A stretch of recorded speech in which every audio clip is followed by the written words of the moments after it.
I talk to people all the time raising money, and I can tell the difference between people that can sell themselves and sell their ideas, sell their vision, sell their company, and people that just can't, and there's a big difference. I know people with money, they always get approached for money. What do you invest in? Number one is, if you don't know what you want to do, I swear I'm going to say go knock doors. I don't care what you sell. From what I'm hearing from the very first question, what you're looking for is a founder who can sell, who's got some grit.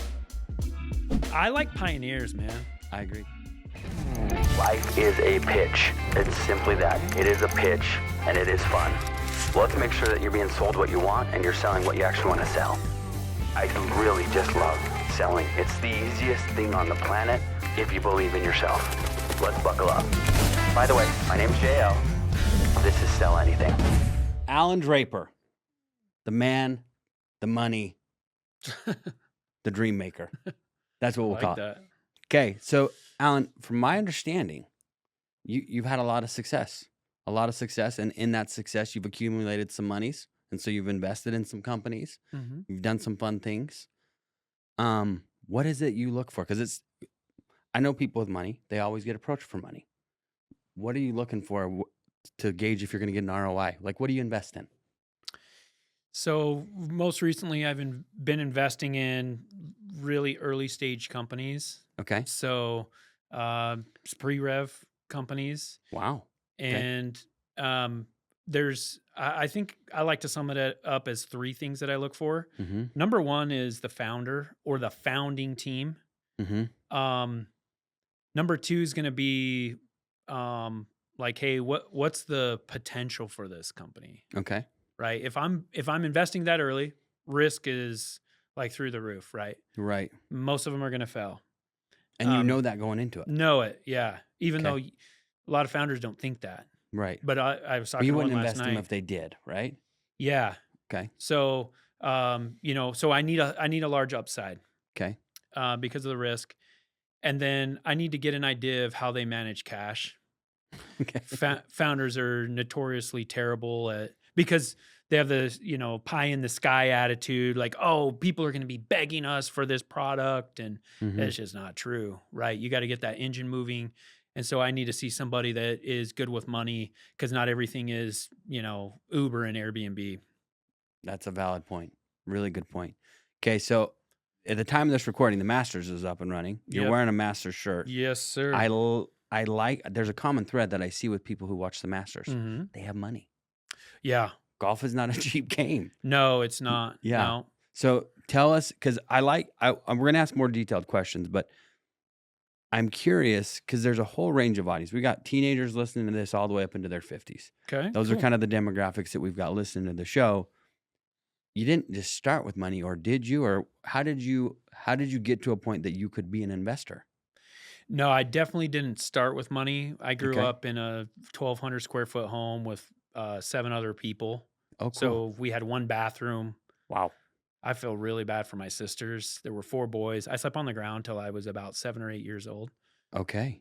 I didn't know any different. And I'm not complaining. That's just that. And that's what you knew. Yeah. That's what I knew. And I'm actually very thankful for it. But, in my early 20s, the idea of wealth building and the abundance mentality was presented to me for the first time. I grew up in a small farming community, 2,000 people. If you don't mind me asking, where at? It's on the Oregon-Idaho border, so it's kind of by Boise, but it was technically in Oregon. Okay. But it's not green, it's not liberal, it doesn't rain all the time. So when I tell people I'm from Oregon, it's not what they think. It's Idaho, basically. That's fair. Some of my best door knockers have come from Bend. Is that what it's called? Yeah, Bend's like Central Oregon. Yeah. Okay. Really good. But there was it was rural for them. They was a little farmer guy. He moved pipe and he did all this fun stuff. Yeah. And the thing that I've noticed personally is some of the very best salespeople come from small towns. Yeah. And they have this disgusting blue collar work ethic. And then they plug it into persuasion. And all of a sudden, oh, this is way easier than moving pipe. Yeah. It pays way better. Yeah, for sure. So I had a very similar background, farming community. But those small towns, and I love them. I actually spend my summers in Idaho, take my kids back, and cool. So they can kind of get a little glimpse of how I grew up. But there's definitely some limiting beliefs there. Yeah. It's like I was the star of my football, baseball, basketball teams in high school. Yeah. I come to a high school in Phoenix. I wouldn't even make the team. Yeah. So I had this opportunity to get out of that small world and realize that, there's a much larger world out there. And one of those principles was, that I was able to, come across is the abundance mentality and building wealth. When I was growing up, it's like my dad would always say stuff like, money doesn't grow on trees. I don't have two nickels to rub together. Everything that glitters ain't gold. Yeah. And so I thought money was Country bad. songs.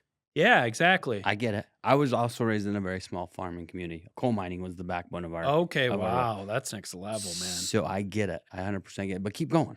So forever I thought money was evil, right? Grew up Mhm. with in religious background, still very religious. Mm-hmm. And then I realized like if I love the saying, if you think money's evil, you haven't given enough of it away. And so then I was on this like pursuit of like building wealth. And I have some nice cars, but dude, I'm not a really fancy guy. I'm Right. really not. Like Yeah. I wear $5 t-shirts, but I get something out of like investing, right? Mm-hmm. Like I love the idea of risk and that balance between using financial resources. And so it was just kind of that pursuit. So this, like the last 20 years I spent, thousands of hours. I've read hundreds and hundreds of books about building wealth. I love it. And it's just become a passion of mine. And I don't build wealth to buy stuff. I build wealth to build more wealth. And I don't know if one is better than the other, actually, because there's still a lot of pressure there. Right. But at least there's an opportunity for some wealth building when you're investing or whatever. But I've lost a lot of money. A lot. I've lost a lot more money than most people will spend on clothes and belts and bags and those fancy types of things. Yeah. I've lost way more than that on failed businesses. Okay. But then if those businesses didn't fail, there's the upside that is way more than what belts and bags and shoes. Exactly. And so I get it. Exactly. And I do have a few of those businesses that haven't failed. So it's not all bad. There you go. Okay. So pest control, that's kind of been your primary bread and butter, or because how did you get it started? So you studied it but then you had to execute it. So what did we execute it? Yeah. So actually I went to go work for a pest control company after I graduated with my undergraduate degree. I went to go work for a company my brother was selling door to door for. I knew it. And this is 2006 or 2007. And the idea was, hey, I'm going to learn all the tech side, operation side. My brother's going to get the sales background. Yeah. And we're going to start a company together. And we couldn't get along. We were underfunded. We weren't mature enough. So that completely fell apart. I ended up going to law school. Okay. I came here to ASU. And he stuck with pest control. He stuck Okay. with door-to-door sales. He started a company called GreenX. Yeah. And That's a big one. it's a big company. Yeah. And he got to the point where he was breaking ties with his partner. Yeah. And I'd been practicing law for a year or two, and we just gave it another shot, and this time it worked. So that was my first. I've been investing in real estate for about 20 years. Okay. So this pest control was my first non-real estate business. Okay. So cool. So GreenX is still the baby? Or are you guys? So no, so I didn't have anything to do with GreenX. Yeah. And he separated himself. So he got bought out of GreenX Okay. a few years back prior to us starting Proof. Proof is my pest control company. How do you spell it? Like normal proof? Yeah, normal proof. Like proof is in the pudding. Proof. I like That's how I always say it because proof is in people the are like, poison for the bugs. yeah, there you go. Yeah. That's what I should say. But people will call up and they'll be like, hey, so like poof pest control, like poof, like we make the bugs go away. Yeah. And I'm like, that might have been better, although I don't like, gimmicky stuff. But yeah. Yeah. So I always say, hey, it's like proof is in the pudding. Now, so I'm curious, are you like legal counsel for Proof, or do you still do law, or? So I don't practice law. I actually own a law firm here in the Valley. Wild. I'm a named partner, but I don't practice. So there's different levels of law. So I would consider myself like in-house counsel for some of my companies, where if it's basic stuff, I could say, hey, nah, we don't want to sign that contract or whatever until we change this. But any type of litigation or anything like that, I just send to my law firm. So you help with the redlining, but if it comes down to we got to Yeah. go to battle, I'm not representing anybody. Yeah, exactly. Okay, that makes sense. Makes a ton of sense. So how long's Proof been up and running? So Proof started in 2014. So Okay. we've got a little over 10 years under our belt. That is so cool. Yeah. Now, door-to-door guys, is that how you? Yep. Okay. Yep. Heavy door-to-door. Each year, the percentage of new revenue becomes less door-to-door, but both our door-to-door teams are growing and we do a lot of digital marketing, billboards, stuff like that. Primarily here in the Valley, or you guys are nationwide, or?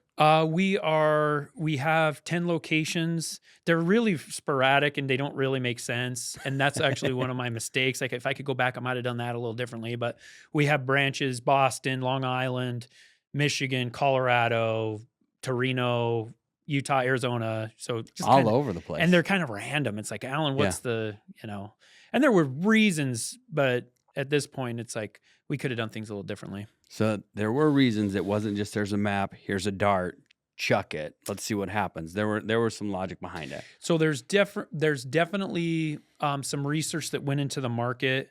A lot of it had to do with door to door. So we were the first pest control door to door marketing company in Michigan. So our first branch was in Detroit, Michigan. Really? Yeah. So I've had some teams in Detroit or in Michigan. It's a tough market, man. For alarms, it's tough. Yeah. But for pest, it was like the licensing, was it pretty hard, or was it? No, licensing wasn't bad. It was probably a little above average. Some states are worse, some states aren't as bad. But we went there, we started knocking there in 2015. And this was right after the Great Recession. This was like after, the big three got bailed out. This is a few years after that. That did happen. So people were avoiding Detroit. Yes. And it was actually my brother's decision because he liked the door-to-door market. And honestly, I think Proof would have survived. I think we would have been fine. But that was one of the best decisions we made. And we fell into it a little bit. But that honestly, I feel like that's business in a lot of ways. I feel like, and this may sound a little pessimistic, but I feel like when you're building a business, the only real control you have over things is staying in the game long enough until you have some luck or blessings or whatever you want to call it shine down on you. Yeah. Yeah. And somehow we fell into that market, and we were looking at a few different markets, and that's the one we chose. And it's our largest, most profitable market. So with that branch and with pest control, here's the weird thing. With pest control, I've been able to fund everything else that I've done. I knew it. Yeah. So a lot of people are like, well, you didn't come from money. How did you fund it? It's like, well, we built some successful pest control companies that were making money. Yeah. So that was our model. You see a lot of door-to-door pest control companies that are like, hey, we're going to use this as a loss leader, may go out and get some money so we can double down on sales and then exit. That's the model. That's the model. Yeah, not everybody, but that's kind of the general model, right? Yeah. And we said, hey, we're gonna have some decent growth. It's not going to be crazy and it's not going to be out of control because we're going to be focused on the bottom line also. So I am curious. The undergrad and door to door in pest control. Were you in like Provo? Yeah, I did my undergrad at BYU. I knew it. Yeah, I'm connecting all the dots here. Yeah, highly religious, Idaho. Yeah, there you go. Yeah. Okay. Because I worked for Vivint. For a while. That's where my door-to-door career started after I drastically failed in a startup, and I lost some investors' money. And I was like, how am I going to make this money back? Yeah, door-to-door was my answer. Honestly, and I know your audience is heavily door-to-door, but I would be saying this if we were on a real estate podcast. Yeah, if you have young people, there's nothing better. And look, I have a law degree. So I have a Juris Doctorate degree from a top 20 law school. People don't know that, but ASU competes with Yale, Harvard, Cal Berkeley, Chicago Law. They're in that same top tier category. I did not know that. People don't know that. Yeah, it's a party school. Their undergrad is. Their law school is not a party school. I'm telling you. Their MBA is really good too, isn't it? I think they have a pretty good MBA. Yeah, okay. Is what I've heard. That's why I also. But keep going. Sorry. So I have a higher level of education than the average person. But I am not going to convince my kids to go to school. Now, if they're, if my daughter's like, hey, I really want to be a veterinarian. All right, you got to go to college for that. Right. But if you don't know what you want to do, I swear I'm going to say go knock doors. I don't care what you sell. Dude. Go knock doors. You're going to learn, you learn about money. You learn about how to interact with people. You learn how to sell. If you learn how to sell, I don't know what you can't do. Like your first question was like, hey, what do you look for in companies? Yeah. I talk to people all the time raising money. Right. And I can tell the difference between people that can sell themselves and sell their ideas, sell their vision, sell their company, and people that they just can't. And there's a big difference. Right. The people that are getting money every once in a while, especially if you're working with a venture capitalist, they can see through a fancy sales pitch, or they can see an idea that's not being presented to them in the way that it should be. Right. But more often than not, if you're out getting money and you have a background in door-to-door sales or sales in any capacity, but door-to-door is different. Door-to-door, that is a cold lead. You just interrupted somebody's dinner. They come to the door and what they're thinking is, how do I get this person off my doors? They're not thinking like, hey, I'm listening to this person. No, I'm interested in what they're saying. Not at all, dude. And the reason why I realize this is because a few years into Proof, I remember this customer called me and she was canceling. Yeah. And she's like, yeah, I didn't even call you guys. You came to my door. And for me, it was like, well, what's the difference? But to them, there's a difference. Yeah. So if you can sell somebody when they did not ask for you to be there, they look at you as an obstacle, and you overcome that. You build value. You build this relationship. I mean, sky's the limit for those people. And I've seen hundreds of them. Allan, I couldn't agree with you more. It's one of the coolest things on the planet. So the whole name of the podcast is Sell Anything, right? And the tagline is Life's a Pitch. If you can step into a situation and take someone from this frame of this, I'm eating dinner. You have just broken my preoccupation with that. Yeah. You are interrupting my day. Yeah. And I'm mad about it, actually. Yeah. My dinner is getting cold. I just signed a 5-year contract with you to pay you $100 a month. Okay. Cool. But you leave friends. Like they're your buddy. It's the coolest thing on the planet. It's incredible. It's the coolest thing on the planet if it's done logically, legally, ethically. Like you've got to do it in a way where it's ecological. People are winning together. Like it's a win-win-win across the company. The company wins because in door-to-door, a lot of times the door-to-door rep doesn't care if Proof takes it in the shorts. No. They just want their commission. Well, and that's exactly what we want them to want. Okay. All right. Tell me more. Well, I mean, and I have different level of salespeople. My company does have door-to-door, but I own a digital marketing agency. We have sales reps, but. So you vertically integrate stuff. Yeah. So the digital marketing probably does Proof's marketing. Yes, exactly. I like you. Exactly. My law firm does a lot of the legal work. I like this guy. So, but controlling the wealth. There you go. I get you now. Keep going. Yeah. So, but the mentality of a door-to-door rep is just different. And so I'm like, I've tried different deals. Like, hey, let's pay them a base salary. And then do you want to ruin a sales rep? You want a base. You want to ruin like a headhunter type sales rep? Like I'm going to go out of the cave. I'm going to kill something and bring it back. You want to ruin one of those types of people? Pay them something without requiring them to close a deal. Done. And you think, oh, I'm doing them a favor. You're not, dude. You're ruining them. Yeah. Or you're changing them to something different. Yeah. It's like, okay, we can do that, but we got to change your role. Like maybe get you some warm leads or something. That's just not going to work. Yeah. I 100%. The company that I left Vivint to go to did that with a lot of us. To get us off the doors, they gave us a little bit of a base where it's like, all right, so this helps, but like I'm still have to go kill something or my family's not going to eat. But it does. It takes a little bit. It helps in theory because it gives you a little bit of breathing room, but that breathing room almost becomes suffocating because you don't have that pressure of like, I got to go make this happen. Yeah. Sometimes the safety net is like, it's nice in theory. In theory. Yeah. But sometimes it's just, and it depends on your personality. Mm-hmm. Like I'm the type of person that, I'm a risky investor, right? Like I need to like, you've heard, you got to burn your boats. Yeah. Like, hey, you got to focus on this. Yeah. And I don't know. It's just I've never seen a model like that work for the door-to-door type personality. I agree 100%.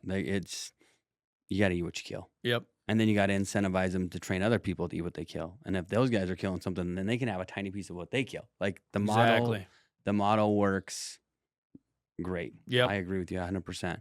It's funny that you say pest control. I've had a few people approach me that have pest control companies, like because they were technicians for other door-to-door companies, and they have the trucks, they have the juice, they have the licenses, they have everything because they were the tech side of it, but they don't have the sales side of it. So Yeah. they approach us and say, hey, can you put together a sales team? We haven't gone down that path because I don't understand pest control. I don't know that world very well. I understand breaking someone's preoccupation and getting a contract. Yeah. But I don't know. So, but it seems like a lot of people have made a lot of money in pest control and been very successful with it. Super successful. Yeah. Pest control definitely has some good things about it. Yeah. You know, it's one of those companies, I call it the Home Depot effect during COVID, where our industry did really well during COVID. People were spending more time at home in their gardens, And they saw bugs. do it yourself. Yeah. I get it. So, it's not a sexy industry, dude. Is it considered essential? It was in some states. So I opened a branch on Long Island, New York during, it was 2020 actually. Yeah. And so we were considered essential. Dude, I remember getting off the plane. I'm not kidding. The National Guard was there, full fatigues, like, and you were like having to fill out your information. And I had my mask on, and I'm like, and dude, I hated COVID. I hated what it stood for. A lot of it just really made me mad. I thought a lot of it was ridiculous. But yes, like in a lot of states, it was considered essential. Okay. So now, just out of curiosity, because I'm trying to connect all the dots through the conversation. Yeah. Because this is our first interaction. Yeah. And did you meet Brady through pest control? How do you? Yeah. Okay. Yeah. So Brady did some content for us. Okay. And I mean, he's super creative. Very good. Right. Yeah. Like, and I don't have that. I own a digital marketing agency, and I see how those people think. They can see stuff before it exists. I can see numbers before they exist. I can't see like, oh, we're going to, create this video and then we're going to cut it here and then we're going to do B-roll, like that type of thing. And he did some work for us and just knocked it out of the park. And actually a lot of the content that he's done both in videography and photography are still on our website, proofpest.com. Yeah. All that stuff is Brady's. Really? Yeah. Okay. Our hero image on proofpest.com. Yeah. He took that picture. He's really good. Yeah, talented cat. He is really, really good. So what's the plans for Proof? You guys going to keep growing it? More offices? So we're trying to get a little more efficient. We've hit some speed bumps. We had a really hard time with tech turnover last year, especially in a couple branches. One of my branches had 133% tech turnover last year. Why? So what does that mean? That means every single tech that we started with in 2024 at January 1st, plus 33% were gone by the time 2024 ended. Huh. Yeah, no, that was really bad. So we're working on things like that, but we're gonna really push the pedal down, and get to the next level with various forms of marketing, but doubling down on both digital marketing and door-to-door for sure. That's cool. So now, because you said earlier, and I agree with you wholeheartedly. So I have 7 kids. Holy cow. I know, right? Now I'm assuming, and I'm going to shoot this out there, and if I'm right, great. If I'm not, we can edit it out. But I'm assuming BYU, you're Mormon. Correct. Correct. I know that's not what we're supposed to say anymore, but that's what we're saying. We're members of the Church of Jesus Christ of Latter-day Saints. There we go. That's the right way of saying it. There we go. So my oldest son is graduating high school this year. Holy cow. He's actually waiting for his mission call. Really? But he got recruited by a solar company during the winter to knock in Utah to be a setter. Okay, yeah. And he's like, well, that's how my dad made all his money, is they knock doors, and now he does this thing. Like, okay, cool. And he did okay. But my second son, who's a junior, what is their name? Grit. Yeah. Grit is a pest control company. Big boys. Yeah, the big boys. I think they started. So they used to just be a marketing company. Ah, okay. But this year, they started a pest control division in the South, and they have backing from Todd and Casey Baugh are involved in that. Yeah, good dudes. Good dudes. Yeah, It's funny that in the door-to-door space we can say Todd, and we all know who it is. Everybody knows. I mean, what he's built is incredible, right? He's a stud. Yeah, speaking of Todd, I went to the very first. So there was a door-to-door con. Sam Taggart's first door-to-door con. Yeah. And then Vivint did right next door. Were you Yeah. around then? So that is the year I left Vivint, not because of that, but that's the year I got recruited to the other company. Yeah. But so, and I was very aware of that. That was crazy. And I Yeah. went to both. I was at Door to Door Con, and then Yeah. I went to Todd's thing The home because opener. Grant Cardone was there. Yep. And dude, it was crazy because So Grant funny. Cardone, Yeah. love him or hate him, I listened to some of his stuff, So right? you got some good stuff. Got some good stuff. But dude, he was doing this bit where he's like, knock, knock. And everybody from the crowd's like, who's there? Yeah. And he's like, you. And everybody's like, we're kind of going along with it because Yeah. that guy's smarter, rich. Right. That guy knows. But then he does it again and again and again. Knock, Yeah. knock. And we think it's gonna change. Yeah. It doesn't change, bro. Yeah. And so we're like, we see a freaking billionaire sitting on the stage, right? Because Todd's up there with him. Todd's sitting there on his stool and he's kind of walking around with the mic. Grant Cardone is. Yeah. And we were just confused. Like, what is this knock, knock? Yeah. Who's there? You. Yeah. And there was never he tied it back into a message. He just kind of left us hanging. So Dude. if anybody that's listening knows what the message is from that speech, please, by all means, let me know. Yeah. The year before that, Grant came to Provo to do the home opener at Vivint's campus. And kind of the same thing. I didn't know that. Yeah. I didn't know he did that. Yeah, kind of That's the cool. same thing in the presentation. I was like, where's this going? Yeah, Like it like, never where's- tied together, man. Yeah. It never, but what he's built, you can't refute it. Like No. Cardone Capital and like Cardone U, and it's impressive, man. It's very cool what he's done. But yeah, but never, again, if anybody knows what Yeah. 2015's message was, I'd like to know. That was too. cool of Todd to throw that together. And for me, I'm not Sam Taggart, so maybe there were some feelings there, but dude, and honestly, maybe it brought people to Door to Door Con because it was the same building. There was a hike, I remember, between the conference rooms. I think they were at the Delta Center. I think Vivint was at the Delta Center. Okay. Because they had just said, hey, it's going to be the Vivint Smart Home Arena. Okay, maybe. And then Door to Door Con was at the Salt Palace. Okay, which is maybe that's right. literally on here's Third West and here's West Temple. Yeah, so you hike across. Yeah. Yeah. So anyway, but it was a cool event, and I like pioneers, man. I agree. I like a cool story more than I like. Hence the startup. Yeah, no, I'm a sucker for like a cool story when somebody's pitching me. Yeah.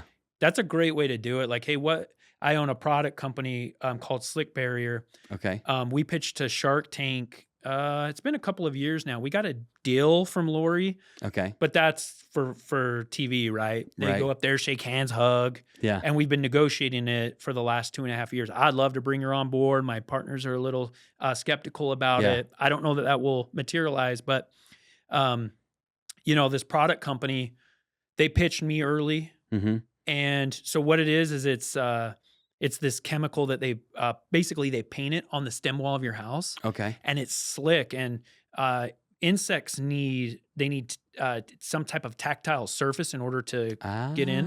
Okay, I got you. And it was designed for scorpions, but we realized that, and we have a bunch of patents. No insect, rat, rodent can climb it. It's like glass, like it slips. Like That's they cool. can't. Can you see it once you put it on? It's like it's colorless, so it's clear, but it's kind of it's shiny. Like so, it's whatever's behind it is the color. Okay. But So it's transparent. it's transparent. Okay. But those guys, and who knows? I think we'll have an exit someday. I haven't made any money from that company yet. Yeah. But they got me with a cool story because one of the founders, this is sad, but his son got stung by a scorpion Oh shoot. and hospital ER survived. Yeah. But so from that came this company, right? Like Yeah. when you build something, it's so hard. It is so much harder than people think that haven't built something. 100%. It doesn't matter if you're building a podcast, if you're building a business, if you're building a family, right? Right. During COVID, speaking of COVID, we saw a lot of destruction. Mhm. We saw people tearing down buildings, burning stuff, tearing down whatever. Right. All these things, right?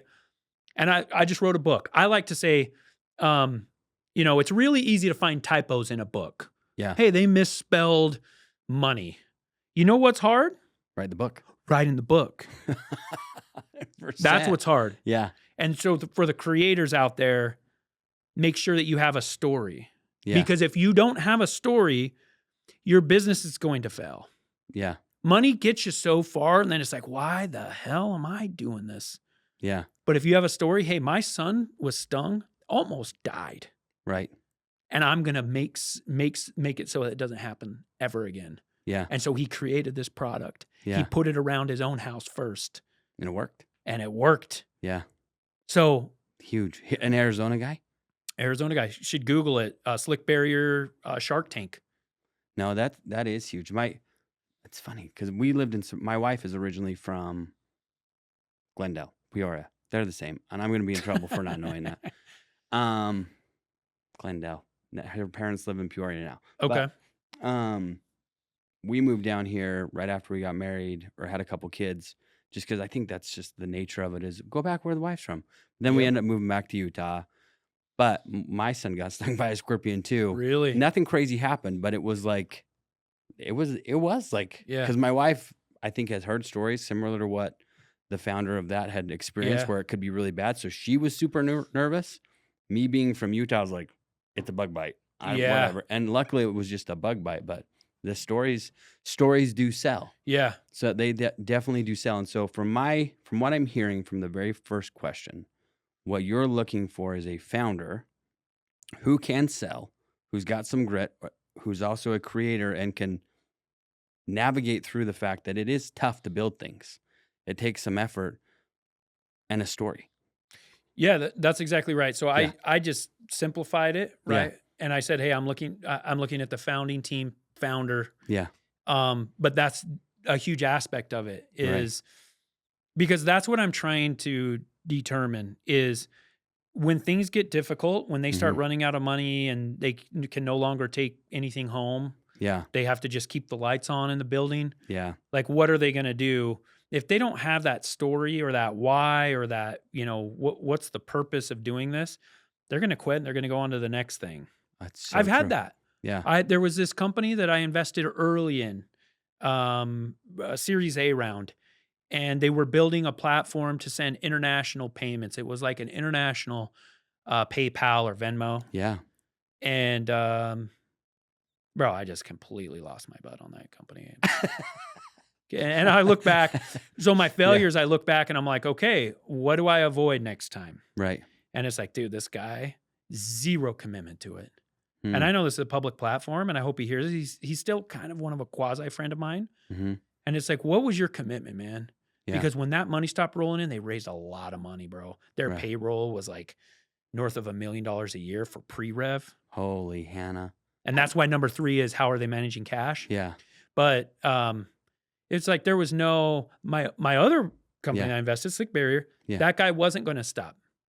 It didn't matter. Because he had the story behind it. Like, my boy almost died, dude. I'm not letting this happen again. Yeah. He's like, I'm not even doing it for everybody else. I'm doing it for me, Yeah. which sounds kind of selfish. But you find a founder like that. Yeah. It's not guaranteed, but like I love the Uber story. If you don't know much about it, Tell me a bit. Oh, Travis Kalanick is like one of my, and dude, look, he gets a lot of bad press because he's done some really bad things. Okay. Yeah, not the greatest guy. There's some sexual harassment, Uber. And so we're going to set all that aside because I don't support any look of at that. him as a founder. Yeah. Just as, although he kind of intermixed some of those terrible things he did. And it's like, anyway, like you have to. We're going to look at the good. Let's look at the glass half full scenario cool. here. And he was just a freaking modern day gunslinger, dude. I like it. Modern day gunslinger. This is the wild, wild west tech, like startup. And he was just breaking all sorts of social norms in terms of he was taking on the taxi. Dude, there's a story about him when he opened up Portland. Okay. The state, city, everybody under the sun told him, you will go to jail. Watch me. And he told everybody we're proceeding as normal. Yeah. And so it's like, and I'm not sure exactly what his story was, what his background, his reasoning was. Yeah. But that guy just didn't care, man. Just send it. And I got to clarify, there are things that are bigger than business, right? Yes, There's I agree. things that you don't sacrifice. And I just wrote a book about that. Okay. What's the name of your book? My book, the title has not been released. I'm doing this whole rollout thing. Oh, okay. But I talk about the 16 sacrifices that are required in order to build a successful business that nobody told me about. Okay. And the idea is that you sacrifice things that matter less in order to achieve things that matter more. Early on in my pest control company, I was sacrificing the wrong things. Right. There were days where I never saw my kids because by the time they woke up, I was gone. By the time I got home, they were in bed. Right. So I just wanted to clarify that. Like, I like the gunslingers, but there are some bad dudes out there, some bad people out there that do things the wrong way. Understandable. That actually is a super good segue too. And this is actually really good. So having the success in the door-to-door space or in the pest control world, figuring out those 16 things that you needed to do, what's sacrificable and what's not. So I think that and this is directly meant to why I'm building Sell Anything or why this is even a thing. I've seen a lot of salespeople come into the space and we'll just call it what it is. So in Provo, it's not a coincidence that it is the mecca of door-to-door. Right. Because guys learn how to do door-to-door on their missions. Yeah. Now, the cool thing is they're out there and they have a purpose. And God is very much at the center of that purpose. Right. And so they learn to rely on God. They learn to pray to God. They learn to involve God in the decisions. And they go out and they do their thing. And they have some success. They come home. And all of a sudden, it's like, oh, I'm not getting a stipend to be here anymore. I have to pay for my rent now. Yeah. And I have to pay for my groceries now. Like, oh, now what do I do? Yeah. So, and at that point, God's still in the conversation. And then from there, they get presented with an opportunity to maybe go knock doors. And a lot of guys turn it away and they go down the path to be a lawyer or a doctor or a vet or something. Yeah. And then there's a lot of guys that they don't know what they want to do, but they know how to talk to people. They know how to work hard. And so they start working and they start hustling. And this goes to the money management thing in the beginning of like, what, are sales guys good with money? Most of them are not. Because what happens is all of a sudden they start having success. They get that back end check. Yeah. They start getting the commissions. Yeah. And then God almost becomes a little bit irrelevant. Yeah. Because now all of a sudden, well, where your treasure is where your heart is. Yeah. And so now your heart is like, I got to make money. I got to go get a deal. I got to get a deal. I'm going to go get these shoes when I get home. Oh, I'm going to get this car when I get home. Yeah. I'm going to go do this when I get home. And so there's all of this focus on making money. And you've seen this all up and down the Wasatch Front. Yep. Like there's so many door-to-door companies that come and go because they miss the elements. And I know this is long-winded and hopefully we can tie it all in, but God leaves the conversation, money becomes the focus, then all of a sudden to keep producing the money, and I'm just going to be so straightforward and candid about it, things of sedation start to be the problem, where Adderall is, I got to get up because I got to knock and I got to do my thing. Like we've seen reps have overdoses. We've seen people die. Like this is part of the sales world. Like I have a really good buddy who his son got his degree from San Diego State. And he got a job doing financial analysis for a private equity fund. And literally the standard in there was like, we do cocaine to stay awake. Like we do drugs to hustle and make this stuff happen. Like Wolf on Wall Street, it's a real thing. Door to door is just a tinier piece of it. Yeah. But the commission-driven sales dude, they get so reliant on all these stimulants and then all of a sudden I can't sleep at night because I've been stimulating all day. Oh, now I'm drunk. Or now I'm doing drugs. Now I'm asleep. All of those elements, God leaves the equation. Then they start doing those sedative things. Then the idea of family is not that big of a deal. Being faithful is not that big of a deal. Kids are neglected. And it's just this tailspin down. It's just a trap. And so going to the things that are not okay, like are not okay to be sacrificed, is my whole goal behind this is to make salesmen whole again, of like, okay, let's bring God back into the conversation. Yeah. So that when that luck does come in, you realize it was a blessing. There are no coincidences. Yeah. And then let's bring your health back into it. Like if you got to have a substance, let's let it be some protein maybe, and let it be some clean food and a good workout. That's where your endorphins are coming from. Get back in shape and invest in your family. Like it is not negotiable. Like I said, I have 7 kids, and if I fell in the home, it doesn't matter what success I had.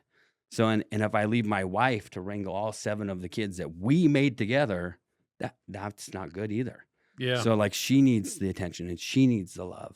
And that's like the whole goal behind all this. And then obviously the other part of it is the money. Well, let's keep the money coming in. It's a thing. It's we enjoy it because it fuels those other three things in our fitness and our family and our faith. But like, because like you said, with the whole God element of it, we haven't given enough money away. It feels really good to be able to do like a sub for Santa or pay for somebody to have their car tires fixed. Those things are awesome. Yeah. You can't do it if you don't have the money. So you got to, all four of these domains, the sales rep needs to learn how to dominate. Yeah, 100%. And that's the goal behind this entire sell anything movement. Hence life's a pitch, because you got to do all the elements in life. Yeah. So have you seen some of that in proof as like these same things with door-to-door reps all of a sudden just, yeah, absolutely. They're drunk. They can't knock now. Like, no, like there's so much. And, you know, success, like it leaves clues, and it leaves clues throughout like different areas of success, right? Yeah. So I have 7 areas of my life that I focus on. Okay. And they're in order of priority. And so when I wrote my book,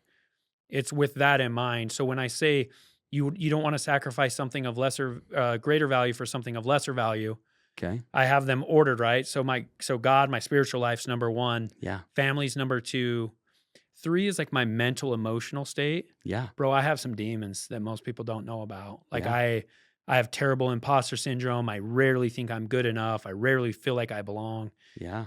So mental, emotional. 4 is physical. Yeah. But you look jacked. When you walked in, I was like, oh, he's much buffer than I anticipated. Appreciate that. 4 is physical. 5 is professional, which is separate from 6, which is financial. So that's where money's at for me. Yeah. 6. So the idea is don't sacrifice anything above what you're focused on for something below. And then 7, social, like my buddies, what's my social life, golfing, that type of thing, playing golf.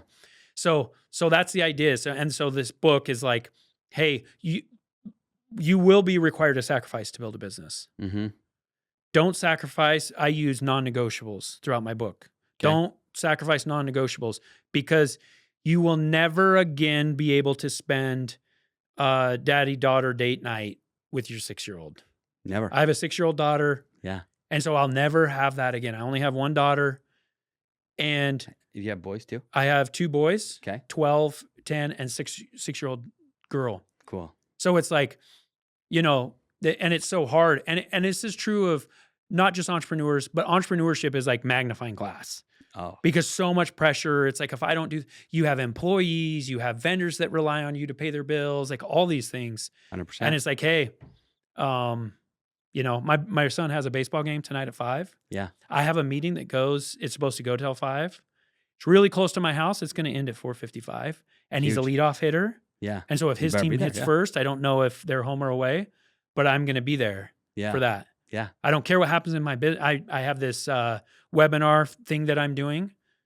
It's ending at 4:55. I don't care what happens. I don't care if someone's mid-sentence.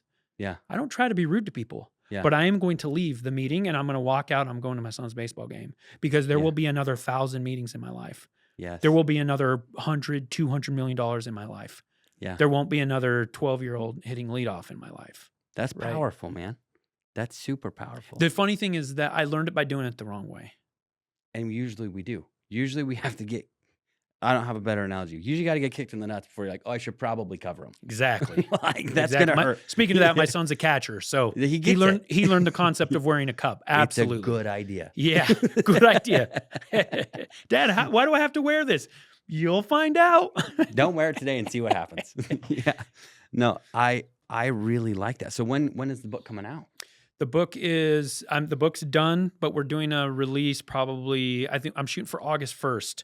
Okay. But dude, there's so much that goes into it with like Goodreads and Amazon and your marketing plan and all this stuff. So, right. But book's done, design's done, and it's so hard for me to like hold it. So it's wild, man. Yeah, it's taken me a couple of years. I would like a signed copy if that's possible. Oh, absolutely. When it comes out, you got it, man. Yes. You got it, guaranteed. Okay, cool. So now with the book, is that like a segue to? Are you going to start going out and teaching? Are you going to start what's public speaking? What are we doing? Dude, you know what's hard for me is that with my businesses, I make so much money that if I do anything else, it's like I have to have that why, that story behind it. Yeah. I don't really have anything, man. Yeah. I did it because I wish first reason is I just wish somebody told me this stuff. Yeah. Right. Okay. And dude, I love a good challenge. Yeah. I own a digital marketing agency. I don't know that much about digital marketing. Yeah. I just wrote a book. I'm not an author, right? Yeah. I'm a lawyer, but I don't practice law. So for me, it was like, yes, I want to get this message out, but I also want Allan to learn something about Allan, like what he's capable of. Absolutely. And so I think that was part of it, but I will definitely lose money on it between the editors, and books are so hard to sell, especially in the nonfiction space. Mhm. They just don't sell very well.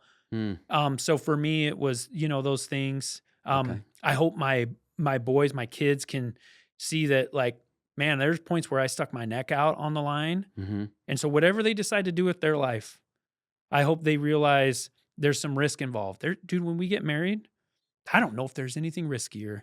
You get married and then you have kids. It's like, how could you more impact your and others' lives than by doing that? Oh, man. Because you don't screw that up. And I screw it up every day in different ways. Yeah. But I try to screw it up in small ways. So we can recover from this. We want to be able to come back. Yeah. Right? Yeah. If I had continued to not see my kids for days and weeks on end, that's real tough to come back from. I'm still talking about it. And that was 10 years ago, man. Wild. So, so that's the idea, right? Yeah. Well, and the cool thing is in doing that and writing the book and doing the digital marketing, it actually helps in number 4 or I guess it would be number 3 in the mental stuff. Because the more you push yourself and you're like, no, I can do this. I am capable of this. I am doing this.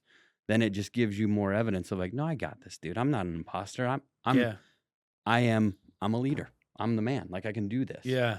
So that's cool. That's really for inspiring, man. And your door-to-door guys will read it, I'm sure. Your employees will read it. Yeah, I hope so. Yeah. That'll be really good. A question that I like to ask is there anything that I didn't ask? So knowing that the audience are people who are out there in the kind of the self-development space, they're only listening to this because they want to get better at something. Yeah. Is there something that I didn't ask that I should have that would lead you to sharing one more nugget of what it takes to succeed? I think in today's social media, so I'm 44. Okay. So I didn't grow up with social media. I didn't grow up with a cell phone in my pocket. Yeah. I'm trying to produce a lot of content because the people that I want to reach, that's where they're at. True. Right. I'm focusing on early 20s to 35-year-olds. That's kind of my demographic. Door-to-door guys. Yeah, because it's the person I used to be. That's who we're in the best position to help, right? Yep. But with social media, all we see is the good stuff. Mm-hmm. So if I were to say, you missed something, it would have been, Allan, what do you regret? What are your failures? Because those are the things that I've learned the most from. And it's cliche to say it, but it's true.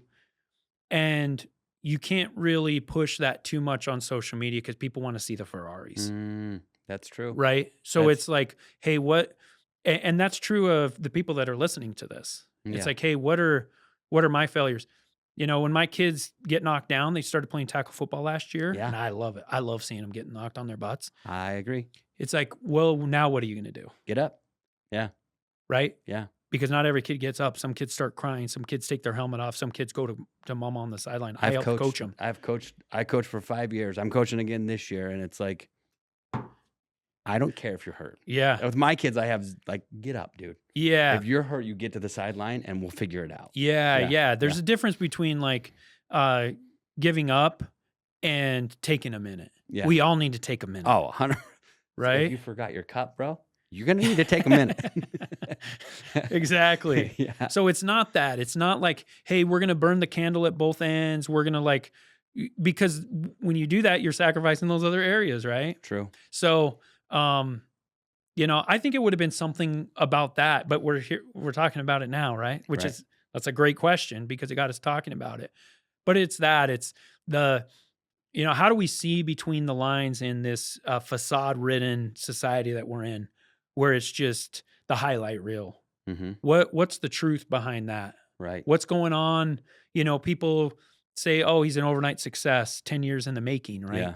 Yeah. They don't see the 10 years. They do not. All of a sudden they pop up and then it's like, oh, that's easy. Yeah. So it's like, what are the failures? What are the hurdles? What are the regrets? What are the things that got that person, including the listener, whoever's listening right now, what got you to where you are? Yeah. And what that does is it gives us this context because there are hurdles and there are failures and there are tears in front of you. 100%. If you're going to do anything meaningful in your life, that's going to be the case. It's a part of it. But know this, that's what gets you there, right? Right. And so then when you're going through it, although it's difficult, man, you're in a tough spot with your relationship. You propose and whatever, like it didn't work out, whatever the case is. Know that like in that moment, like this is you building yourself. It's true, man. It's so true. You're right. They see the highlight reels, they see the edits, they see the filters, they see all that. They don't see the end of the month. How am I going to make payroll? They don't see my mortgage is due. Now what? They don't see any of that. They just see, oh, he just keeps going. Yeah. And it's true, man. I love it. I'm really excited to see your book. I appreciate that. I'm really excited to get it. So Appreciate that. thank you for coming on. No, man. my pleasure, man. I really my pleasure. appreciate it. Okay.